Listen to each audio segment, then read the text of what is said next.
I haven't found anyone yet from any specialty who's 100% accurate injecting everywhere. If your patient population is not 100%, then there's going to be times when you're going to wish you had something besides just your fingers to feel the anatomy.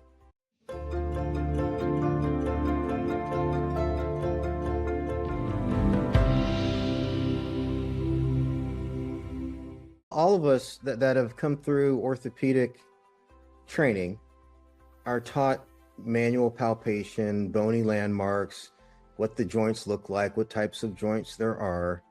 And so, certainly on a basic science and basic anatomy level, we do know where the joints are. That's not controversial. For that matter, we should also know where the nerves and arteries are too, right? The issue is really that having a way to be more accurate should always be better. And I don't think that should be a controversial statement. Don't forget, if you want more about the business of orthobiologics, I have a podcast, or you can go on my website, The Business of Orthobiologics, and tune in.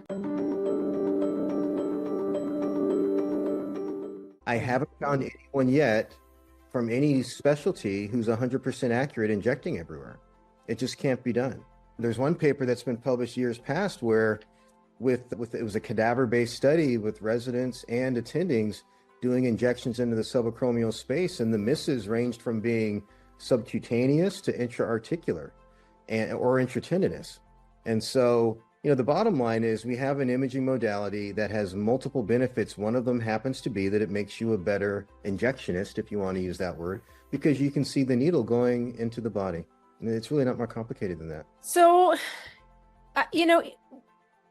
so the argument is don't you want to be more precise? I guess is the argument that you have. Yes, is that correct?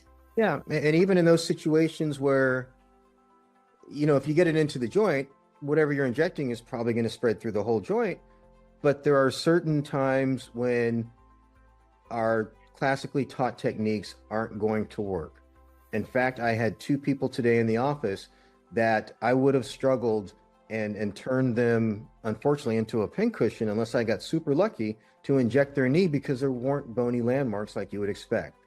And so if your patient population is not 100%, 5'9", average male, 160 pounds, or 5'5", average 120-pound woman, then there's going to be times when you're going to wish you had something besides just your fingers to feel the anatomy.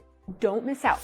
Please subscribe to our newsletter now to stay ahead of the world of orthobiologics. You can find the link below.